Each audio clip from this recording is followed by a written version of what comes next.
now it's time for I Hear You, the part of our show where Jack Worthing, that's me, answers your letters and questions about our life in Wellington Wells. And my first letter is from Mrs. Emily Cluley of Falkland Road.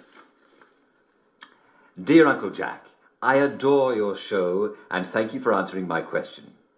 I have a big Victorian bed that my husband inherited from his grandmum, but most nights he crawls off to sleep in the small bedroom in the small bed we have there.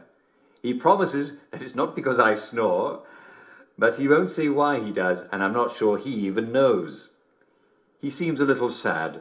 What should I do? Dear Emily. May I call you Emily? Your letter is quite touching. You know the answer, don't you? Yes. You see, if he seems a little sad, there's only one possible answer. He's off his joy of it, isn't he? Yes. You must encourage him to take his pills, even if he seems a bit defiant. Take him to a doctor. There's no sense in sleeping in a rickety little bed in a small room when you can sleep in a proper English bed in a proper master bedroom.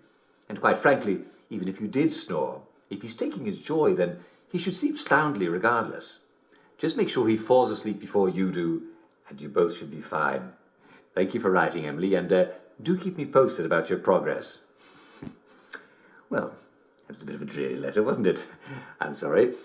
Forget I read it, will you? Let's take a look at another one, shall we? This one is from Mrs. Purdy Robbins Handley of Oldfield Park. Dear Uncle Jack, my husband won't take off his happy face at home. He won't even take it off in bed. Is that healthy? He says he has nightmares if he takes it off, but it's a little creepy in it. She actually wrote in it. And she says, I mean, he could be anyone. Well, Purdy, are you sure he actually is your husband? Well, you can't be too careful these days, can you? No, but seriously, Purdy, we do what it takes to stay happy, don't we? And the happy mask is scientifically sculpted to keep you happy. You see, when your facial muscles are shaped in a smile, well, you can't help feeling happy. Now, normally, I would suggest he take more joy. But some people do have a slight intolerance to joy. Now, if your husband is one of these people, he may just be doing what he needs in order to keep himself up. Certainly, if he's having nightmares without his happy face, well, why on earth should he sleep without it, when he can sleep with it and not have nightmares? So, come on, have a little conjugal consideration and appreciate his good qualities. Assuming he is, after all, not an imposter. Thank you for writing, Purdy. This one is from Poppy Findlay of Twerton Manor. Dear Uncle Jack, I have a lovely row of tulips in front of my house. I should say, I used to have, because they're half gone, and I found a great big pile of tulip tops in the rubbish. Has some animal come and eaten half my tulip bulbs? Is it a badger? How can I catch it and eat it?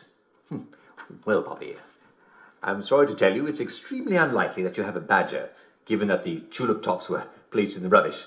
I think that you might actually be dealing with a hungry human. Did you know that you could eat tulip bulbs? Yes, actually there's a fabulous and hilarious story from the Dutch tulip mania of the 1600s. See, there was this sailor who visited a friend of his, and he saw an onion on his table, and he ate it. Now, it turned out to be a rare tulip bulb worth hundreds of guineas. And he ate it. Can you imagine the kerfuffle that he heard? Well, I hope he enjoyed it. Actually, there's no word what happened to the sailor, but I bet he took the next ship out. Hope he wasn't hanged. Yes. Anyway, do you by chance happen to live near the Garden District? Sometimes the unfortunate souls who live near there come into the village and, well, it wouldn't surprise me at all if it was them that ate your tulip bulbs. But I doubt there's anything you could do about it, except watch your remaining flowers and call the police if you see anyone near them. In the meantime, if you could eat tulip bulbs, you could probably eat the tops too with a bit of cooking. Well, it couldn't hurt anyway, eh? Well, I'm afraid we've come to the end of our time.